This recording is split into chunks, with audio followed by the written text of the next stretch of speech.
The acrid stench, a pungent assault of burnt plastic, and something else, something sickeningly sweet and deeply chemical, slammed into Mark Henderson's senses the moment he pushed open the back door of their new home. It was an inherently, fundamentally wrong smell for a domestic space, especially his. This wasn't the familiar, unfortunate scent of forgotten toast, charring in the toaster, or an unnoticed oven spill. This was sharper, more deliberate a scent that whispered of intentional destruction and prickled at a deep-seated alarm within him. It was a professional familiarity, one he'd unwillingly acquired through years spent sifting through the fragmented aftermath of human choices, good and bad, piecing together narratives from chaos. It had no place here in the sun-drenched kitchen, where his wife Sarah should be perhaps humming softly as she organized the pantry or sipping her decaf tea, her presence a balm to his often fraught days. Instead, a keening wail, a sound of pure, unadulterated anguish, ripped through the otherwise still afternoon air, drawing him forward with an icy dread coiling viscously in his stomach. His heart hammered against his ribs, a frantic, panicked drumbeat, against the sudden, chilling silence that had fallen, a silence broken only by that terrible, ongoing cry. He moved faster, his long strides eating up the distance through the dining room. He found Sarah on the floor of the living room, curled into a tight, fetal position, her body racked with violent, shuddering sobs that seemed to tear from her very soul. Shards of what looked like a shattered picture frame, its glass and dark wood, lay scattered around her like jagged, fallen stars on the pale cream of their new plush rug. But it was the object in the center of the room, still faintly smoking, sending up thin, acrid tendrils into the afternoon light, that made his blood run cold, a sudden, shocking freeze in the midst of his burgeoning panic. A blackened, twisted piece of glossy paper, its edges curling inward like a dying leaf, in autumn lay smoldering on the rug.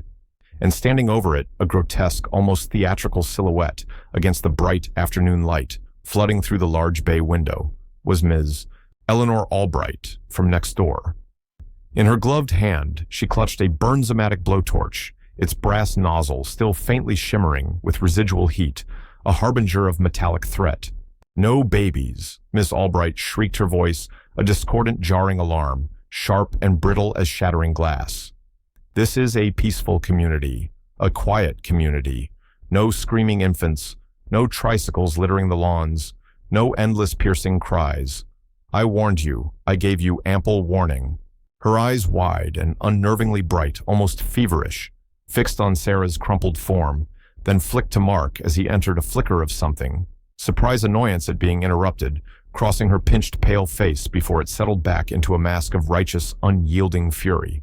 Mark's professional instincts, honed by years of meticulous critical observation and the dispassionate assessment of evidence, screamed at him to analyze, to document, to remain detached. But the primal rage, the searing immediate protectiveness for Sarah and their unborn child, was a roaring inferno in his chest, consuming all else. He could still see it even through the charring, the faint ghostly outline of a tiny hand, a perfect miniature profile, heartbreakingly visible on the one unburnt corner of the ultrasound photograph. Their first cherished glimpse of their daughter. Now, a charred, desecrated ruin. "Get out," Mark said, his voice dangerously low, a growl that vibrated from deep within his chest, each word laden with a weight of controlled fury that was far more terrifying than any shout.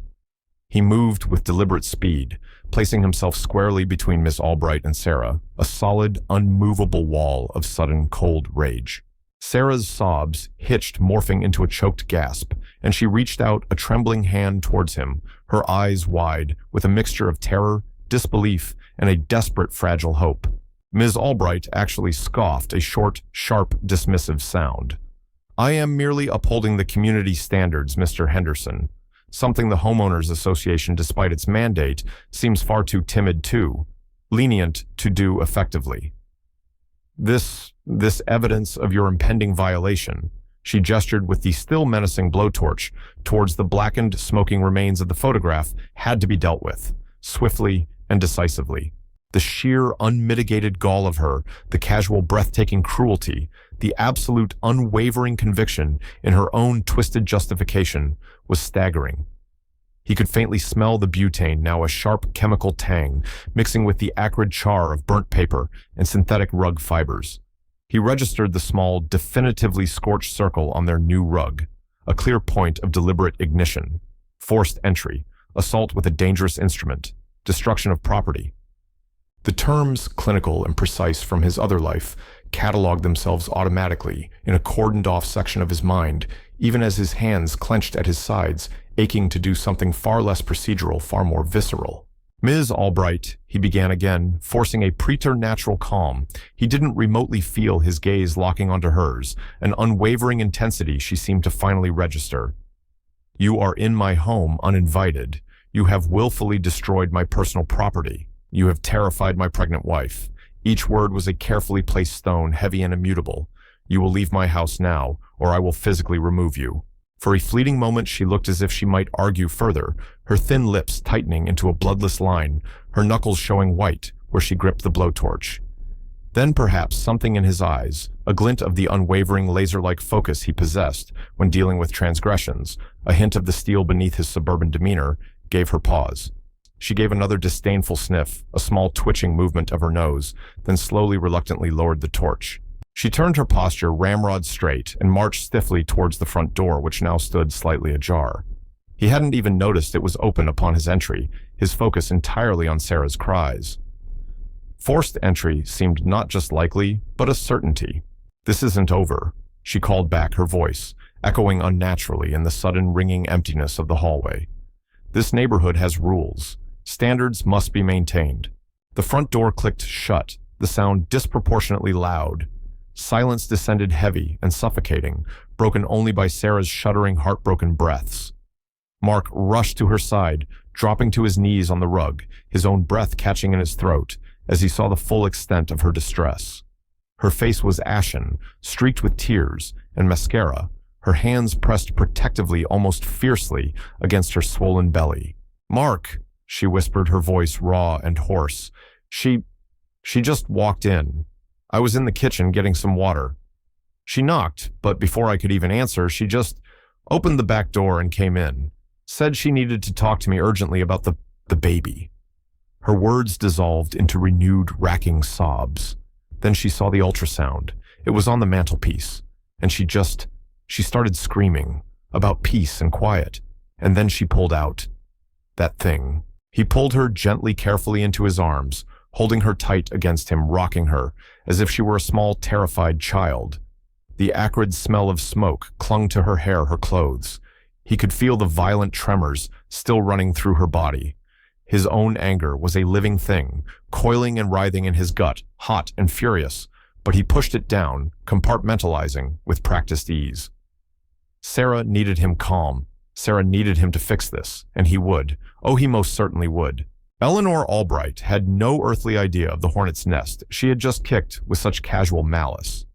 She had no inkling, no possible comprehension of the professional life he led beyond their quiet, unassuming suburban street, a life that dealt daily with malice, with destruction, with the very brand of deliberate harm she had just inflicted.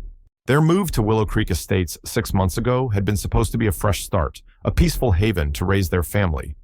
The idyllic tree-lined streets, the meticulously manicured lawns, the sparkling community pool. It had all seemed so perfect, a picturesque backdrop for their new life.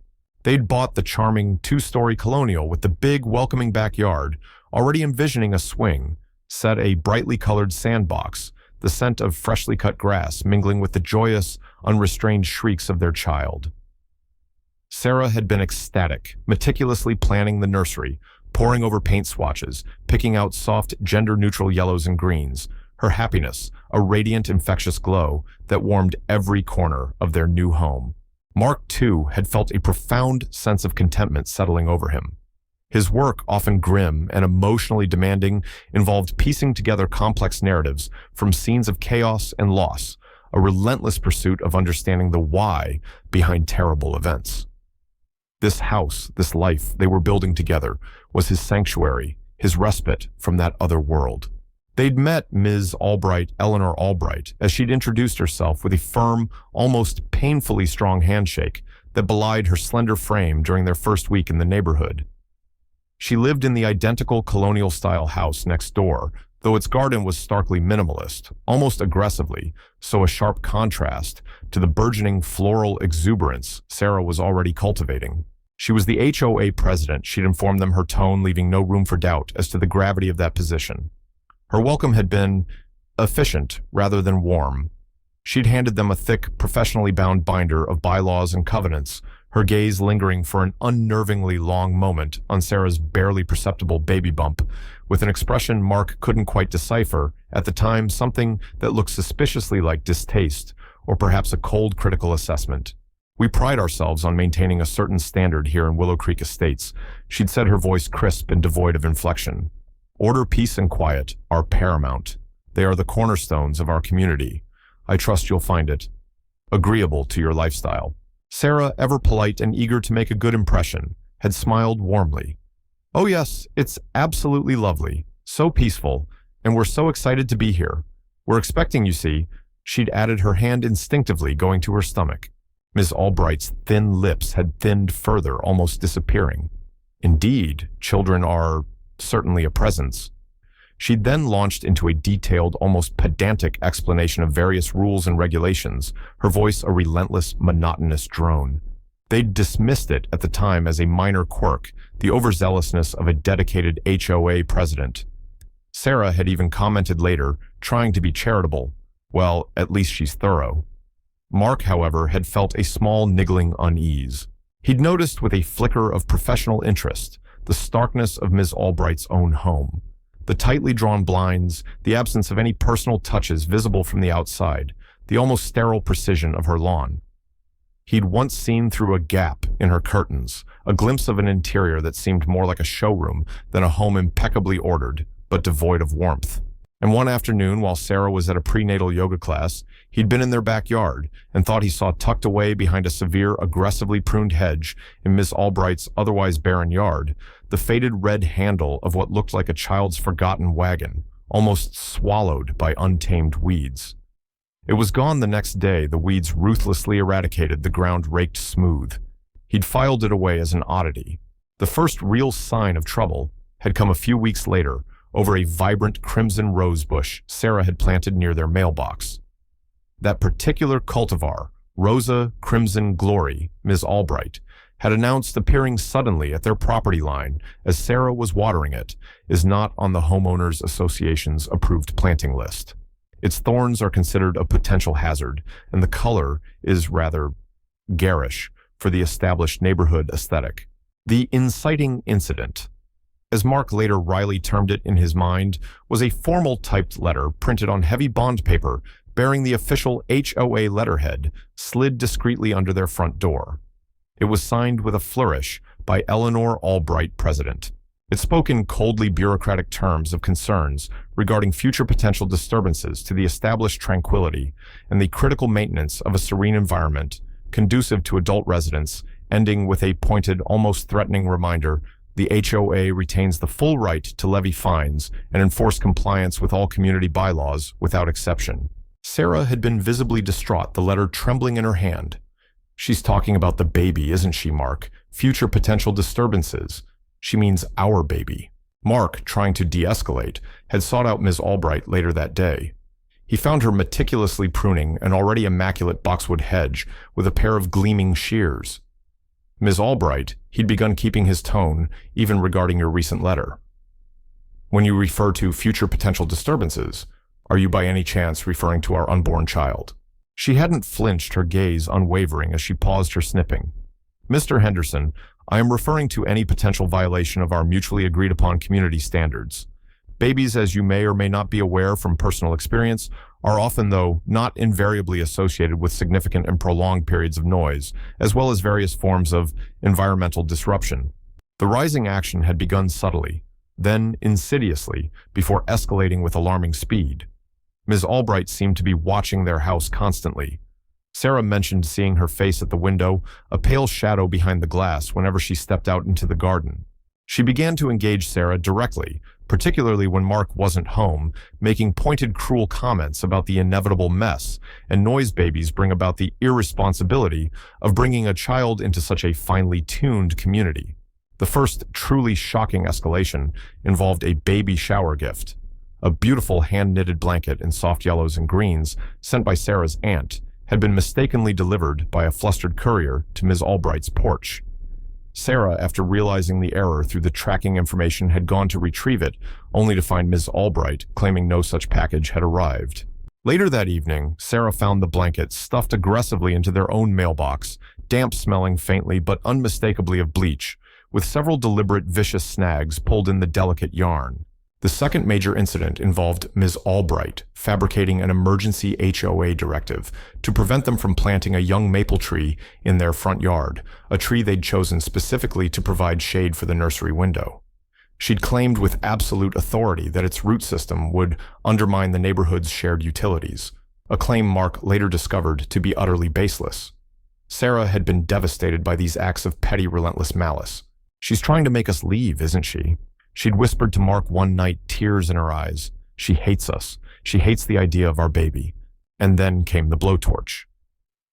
The day it happened, Mark had been at his downtown office, immersed in the complex, intricate details of several ongoing case files reports that demanded intense concentration and an unwavering eye for detail.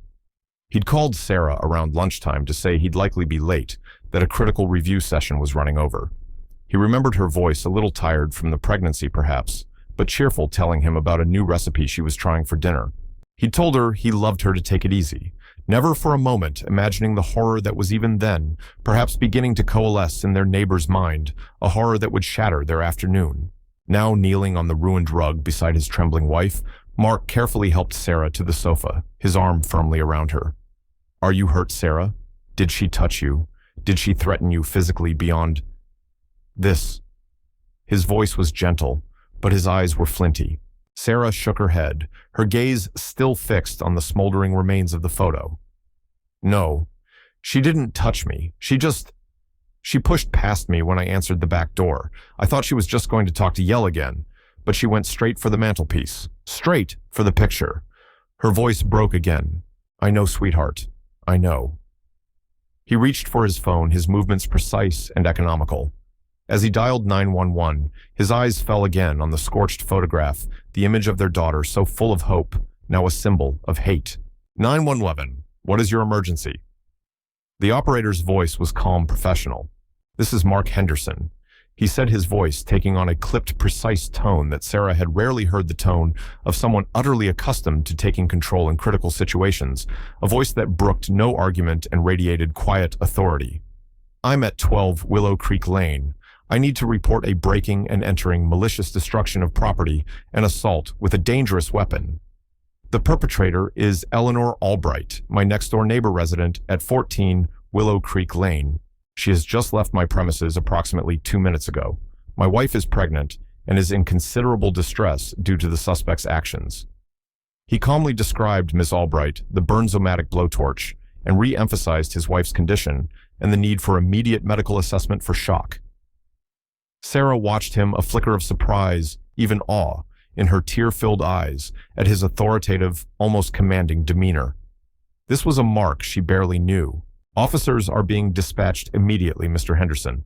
Please stay on the line if you can." He ended the call after confirming details. "They're coming, honey. They'll be here any minute." He quickly moved to the front door, his eyes scanning. Clear signs of forced entry on the jamb, splintered wood pry marks. He made a mental note. His gaze then went to the small, discreet security camera he'd installed above the porch a few weeks ago, a precaution born more from professional habit than any real fear for this neighborhood. A grim, cold satisfaction touched his lips. It would have recorded everything. The doorbell rang sharply within minutes. Mark opened it to find 2 uniformed officers, Johnson and Miller. Johnson was stout, middle-aged, with a calm, assessing gaze. Miller was younger, taller, his eyes already sweeping the scene, observant and keen. "Mr. Henderson," Officer Johnson asked, his voice a reassuring baritone. "Yes, Officer Johnson." "Officer Miller, thank you for the quick response. Please come in." He recounted the events succinctly, factually omitting no detail, but keeping emotion carefully leashed. Officer Miller was already carefully examining the scorched rug, the shattered picture frame, his expression, a mixture of disbelief and professional focus. "A blowtorch," Miller said, looking up from the charred remains, his eyebrows raised. She used an actual blowtorch on a photograph. Sarah, with considerable effort, managed to corroborate Mark's story, her voice trembling, but clear as she recounted Ms. Albright's words and actions. While Officer Johnson gently took her detailed statement, asking about prior incidents, Mark spoke quietly with Officer Miller, who was now making notes in a small pad. "I have a security camera installed overlooking the front porch," Officer Mark said, keeping his voice low. "It should have clear footage of Ms. Albright forcing entry carrying the blowtorch and her subsequent departure." Miller nodded, his expression serious. "That's good. Very good. That'll be crucial." "Mr. Henderson, you work for the city, don't you? I've seen your name on some interdepartmental memos. Some kind of investigator, right? Forensics or something like that." Mark met his gaze directly. "Something like that. I specialize in evidence analysis and the reconstruction of events. You understand then why I haven't touched anything further." He paused. "Evidence integrity is paramount in these situations." Officer Johnson rejoined them, his face grim. "Okay, based on what you've both told us and the visible evidence here, we're going to go next door and speak with Ms. Albright. We'll need to secure the weapon, if possible." As the officers left heading towards Ms. Albright's identical house, Sarah whispered her hand, clutching Mark's tightly. "That woman. She's truly dangerous, Mark. She's unhinged." Mark's expression hardened, his jaw tight. "She's going to find out just how dangerous it is to mess with our family, Sarah. She picked the wrong damn door to kick in." They heard raised voices from next door, indistinct but clearly agitated. Finally, after what felt like an eternity but was probably only 15 minutes, Officers Johnson and Miller returned. Johnson's face was stern, set in lines of official displeasure. "Well, Ms. Albright was profoundly uncooperative." Johnson stated, his tone dry. "Denied everything, of course. Then when confronted with the specificity of your claims, she claimed the ultrasound photograph must have spontaneously combusted due to faulty wiring in your mantelpiece." Mark let out a short, harsh snort of derision. "Spontaneously combusted. And the blowtorch she was holding when I walked in." Officer Miller spoke up, a slight, almost imperceptible smirk playing on his lips. "We found it. In her kitchen trash can, tucked under a bag of coffee grounds and vegetable peelings. Nozzle was still warm to the touch. She claimed she'd been using it earlier to make creme brulee for a church bake sale that doesn't exist. Based on your initial statements, Mrs. Henderson's corroborating testimony, the clear physical evidence of forced entry and property destruction here, and our subsequent discovery of the blowtorch in her possession, matching your description and still warm, Officer Johnson announced formally, we are placing Ms. Eleanor Albright under arrest for breaking and entering, aggravated assault, and malicious destruction of property." Sarah gasped, her hand flying to her mouth. Through their bay window, they saw Ms. Albright being escorted out of her front door in handcuffs, her face a mask of venomous fury. She was shouting invectives, her voice shrill and cracking, straining against the officer's hold. As she was guided towards the patrol car, she caught sight of Mark and Sarah watching from their window. Her eyes blazed with a fresh wave of hatred. "You'll pay for this. You'll both pay. This is a conspiracy. You're trying to destroy me," she shrieked, before being firmly placed in the back of the car. The patrol car pulled away, its lights briefly flashing, leaving a stunned silence in its wake. A short while later, Detective Harding arrived, a plainclothes officer, with sharp, intelligent eyes and a no-nonsense demeanor. Mark knew her peripherally from professional circles, their paths having crossed occasionally at city planning meetings or cross-departmental briefings, though never directly on a case. The crime scene unit, efficient and impersonal, began processing the living room, photographing, measuring carefully, collecting the charred remnants of the photo and shards of the frame.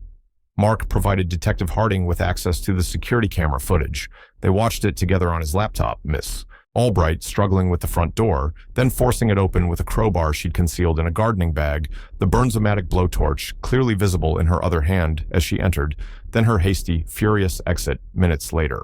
"Pretty clear forced entry, and there's your weapon." "Plain as day," Harding commented, her voice crisp. "Her creme brulee story is officially toast. Very amateurish attempt to conceal it, too." She looked at Mark, then a shrewd, appraising glance.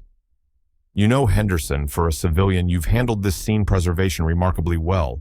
Your initial observations to the patrol officers were spot on, very precise, almost like you've done this before."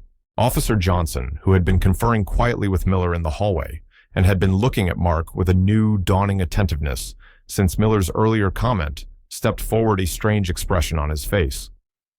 "Detective Harding," he said slowly, "Mr. Henderson isn't just any civilian. That name, Mark Henderson, it just clicked. Sir, you're Chief Arson Investigator. Henderson, aren't you, of the County Arson Task Force?" Harding's head snapped towards Mark, her eyes widening perceptibly. "Chief Henderson, the Chief Henderson. Here in Willow Creek Estates." Mark met their astonished gazes, a grim weariness settling over him like a familiar shroud. The cherished anonymity he valued so highly in his private life, the separation between his demanding, often dark professional world and his sanctuary at home, had just evaporated in a puff of acrid smoke. "That's me, Detective Officer Johnson," he confirmed, his voice quiet but firm. "Didn't exactly expect to be a victim and primary witness in my own home, investigating a scene involving a blowtorch, but here we are." A stunned, almost reverent silence filled the living room. Sarah looked from Mark to the surprised officers, then back to her husband, a slow wave of understanding dawning on her face. Her husband, the man who reviewed complex reports, and sometimes came home smelling faintly of old buildings and dust. The man who could dissect complex problems with unnerving calm, was a highly ranked, deeply respected specialist in the very type of malicious fire-related crime they had just endured. Detective Harding recovered first, a slow, almost predatory smile spreading across her face. "Well, Chief Henderson, this certainly changes the entire complexion of Miss Albright's day, doesn't it? She picked the wrong house, the very wrong house." Her smile widened. "I imagine the district attorney will be particularly interested in your professional assessment of her actions, her methodology, and the intent demonstrated here. Her spontaneous combustion theory is going to go down in flames, so to speak."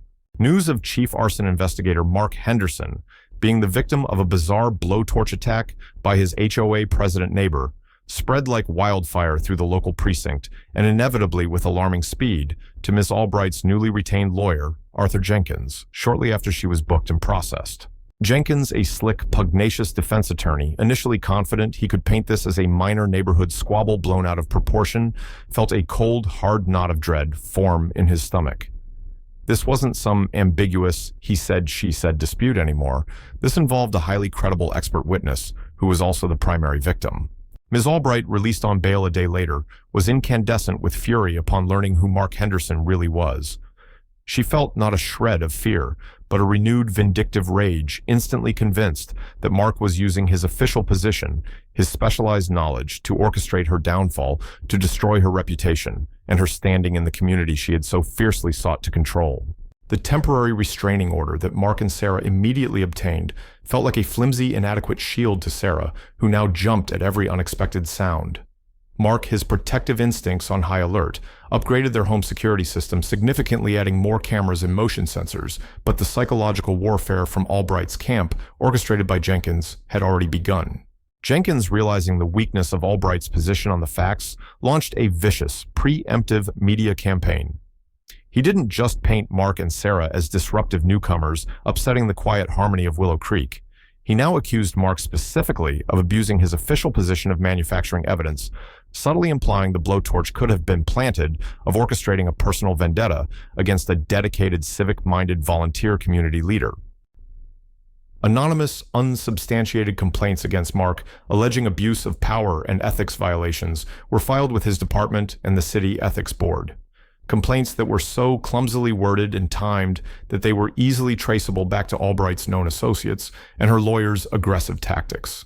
One morning, Sarah found a small, meticulously arranged bouquet of dead blackened flowers on their doorstep, as if for a miniature grave. No note, no direct proof of who left them, just a chilling, silent message. Sarah grew more withdrawn, the constant stress visibly affecting her health, dark circles appearing under her eyes. Mark, with the full backing of a now very interested district attorney's office, fought back not in the media, but with cold, hard facts. He provided meticulous documentation of Ms. Albright's escalating harassment campaign in the weeks before the blowtorch incident, copies of the HOA letter, Sarah's detailed notes on the verbal abuse photographs of the damaged baby blanket, affidavits from the courier company about the misdelivered package, and the nurseryman who'd been pressured by Albright regarding the maple tree. This established a clear, undeniable pattern of targeted malice. His department, after a swift and thorough internal review, summarily dismissed the anonymous complaints against him as baseless, retaliatory, and likely malicious in their own right. The wider Willow Creek community, however, was confused and unsettled by the mudslinging, unsure what to believe. Whispers and rumors circulated, fanned by Albright and her allies. The HOA board, caught in the crossfire, facing potential liability for their president's actions, and the negative press, scheduled an emergency community-wide meeting to address the situation and Miss Albright's conduct. Mark and Sarah knew they had to attend to face their accuser and the community directly. Detective Harding, who had developed a grudging respect and then a genuine personal sympathy for the Hendersons, offered to attend in plain clothes, a discreet but reassuring presence. The Willow Creek Estates clubhouse was packed to capacity, the air thick with tension and an undercurrent of nervous excitement. Ms. Albright sat at a table near the front, with her lawyer Arthur Jenkins, her face pale, but set in an expression of defiant indignation. When Mark and Sarah entered, a sudden profound hush fell over the room. Heads turned, conversations died mid-sentence. Mr. Abernathy, the flustered HOA vice president, now acting president, nervously tapped the microphone, struggling to maintain order. After Abernathy's stammering introduction, Mark rose to speak. He calmly, methodically recounted the months of harassment, his voice steady and clear, his gaze never leaving Ms. Albright. He detailed the letters, the verbal abuse, the damaged gift, the fabricated directives culminating in the terrifying home invasion and the deliberate, violent destruction of their ultrasound photo.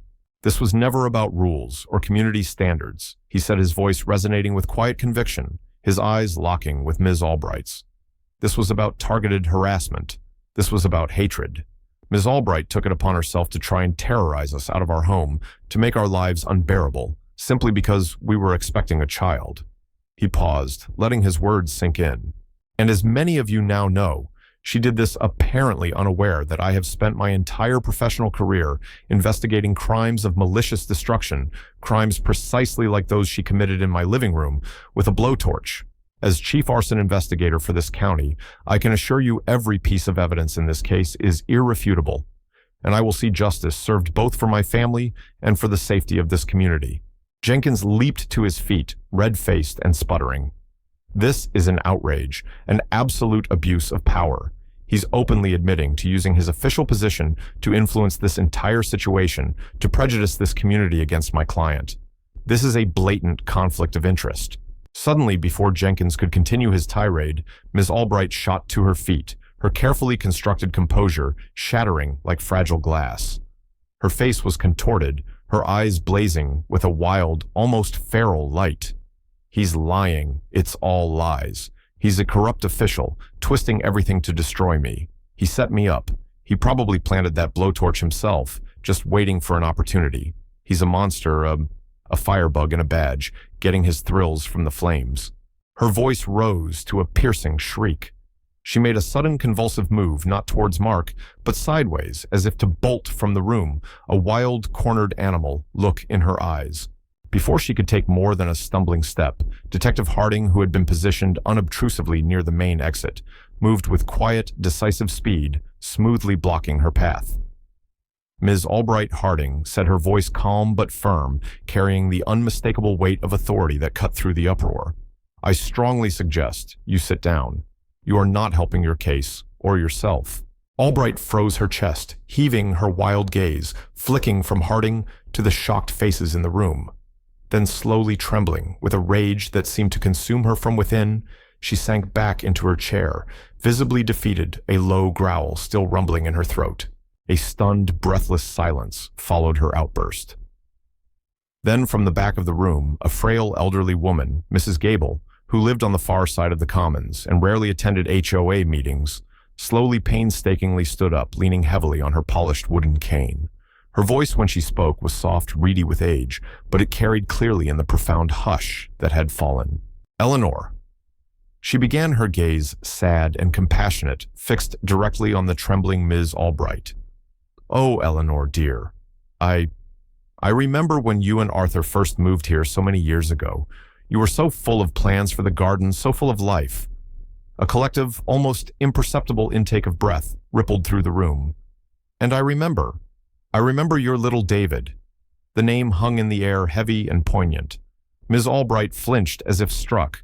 Such a bright, beautiful boy, always laughing. That awful, awful day at Willow Lake, during the community picnic, when he just slipped away from you both for a moment. Mrs. Gable's voice cracked thick with unshed tears. He was only 5. Such a tragedy. You were never the same after you lost him, Eleanor. Arthur, your husband, he faded too, and then he was gone not long after. You built such high walls around yourself.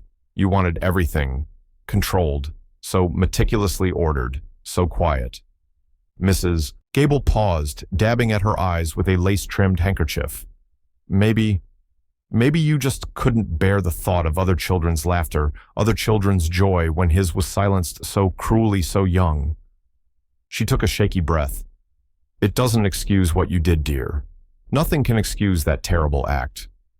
But, oh, Eleanor, the darkness, the terrible grief you've carried all these years all alone. It's consumed you, child. It's eaten you alive. Ms. Albright stared at Mrs. Gable, her face a mask of raw, uncomprehending anguish.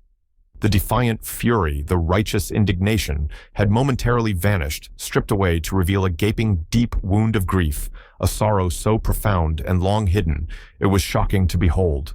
A low sound, a keening moan of pure agony escaped her lips. She swayed her hands, flying to her mouth, as if to stifle a scream that was tearing its way out. Then a choked whisper, audible in the stunned, pin-drop silence of the room, directed not at anyone present, but at the ghosts. Mrs. Gable's words had so vividly conjured, my David, my little boy, he loved the lake. He just wanted to see the little ducks. His laugh. Her eyes, unfocused, stared at a point beyond the horrified, now pitying faces in the room. She reached out a trembling hand, as if to touch an invisible cheek, to smooth down a phantom curl. So quiet now. Everything is so quiet. I couldn't. Not again. The noise. The crying. I couldn't bear it. She seemed to crumple inward, all the fight, all the venom draining out of her like air from a punctured lung. She began to sob, harsh, racking sobs that shook her entire frame, collapsing forward onto the table, her head in her hands, her carefully constructed world utterly destroyed. Arthur Jenkins, for once lost for words, awkwardly patted her heaving shoulder. Sarah, watching the woman's complete and utter devastation, felt an unexpected sharp pang of complicated pity, a profound sorrow that mingled uneasily with her own lingering fear and righteous anger. The subsequent vote of no confidence in Eleanor Albright as HOA president was swift, somber, and unanimous. She was removed from her position immediately. In the aftermath of the emotional explosion, other residents, emboldened by the dramatic turn of events, and Mrs. Gable's heartbreaking revelation, came forward hesitantly to share their own lesser, but still significant tales of Ms. Albright's obsessive control, her arbitrary enforcement of petty rules, and her unsettling fixation on absolute quiet and order over the years. The falling action was almost anticlimactic after the raw emotionality of the meeting. The revelation of Ms. Albright's past tragedy, her profound unhealed grief, didn't absolve her legally or morally, but it cast her destructive actions in a new, more tragic, and humanly comprehensible light for many in the community, including Sarah. Her lawyer, Arthur Jenkins, now facing an insurmountable uphill battle against a chief arson investigator armed with irrefutable forensic evidence, a pattern of harassment, multiple credible witnesses, and now a deeply sympathetic backstory for his own clients, strongly pushed for a plea deal. Ms. Albright, now a shattered shell of her former self, pleaded guilty to aggravated assault and malicious destruction of property. She received 5 years probation with stringent conditions, including mandatory intensive grief counseling and anger management therapy, a substantial fine, and orders for full financial restitution for the damage to the Hendersons' property and for Sarah's medical expenses related to stress. The permanent restraining order preventing her from having any contact with Mark, Sarah, or their child, and restricting her proximity to their home, effectively forced the sale of her house in Willow Creek Estates. The proceeds from the sale, after all legal costs and the restitution were paid, were reportedly meager. She moved away to live with a distant relative in another state, disappearing from their lives as quietly as her son had disappeared from hers. The HOA, under new, more compassionate leadership, issued a formal public apology to Mark and Sarah. They completely revamped the community bylaws, removing many of the more draconian and ambiguous rules Ms. Albright had championed. As a gesture of goodwill and healing, they started a small community fund for Mark and Sarah's coming baby and organized a neighborhood effort to plant a beautiful, mature maple tree in the Hendersons' front yard, the very kind Ms. Albright had forbidden. The Willow Creek community, slowly processing the shock of Ms. Albright's violent actions and the revelation of her hidden consuming pain, began to heal, to connect with each other in ways they hadn't before, with a new understanding of the hidden sorrows that can fester beneath a placid suburban surface. The resolution arrived with the gentle breath of spring. Sarah gave birth to a healthy, beautiful baby girl, whom they named Hope. Holding his daughter for the first time, tiny and perfect in his arms, Mark felt the crushing weight of the past months finally begin to lift, replaced by an overwhelming sense of love and profound relief. The neighborhood, eager to move on and embrace a positive future, welcomed the new life with open arms, showering the Hendersons with gifts, well wishes, and offers of help. One warm afternoon, a few weeks later, Mark sat on their new porch swing, gently rocking baby Hope, who gurgled contentedly in his arms. The sounds of children's laughter drifted over from the community park down the street, a sound that for Ms. Albright had been an unbearable trigger for her unimaginable pain, but now for Mark just sounded like joy, pure, uncomplicated joy. Sarah came out to join him, leaning her head on his shoulder, her eyes soft as she gazed at their daughter. "She's so perfect, Mark. Perfect." Mark agreed, his voice thick with emotion.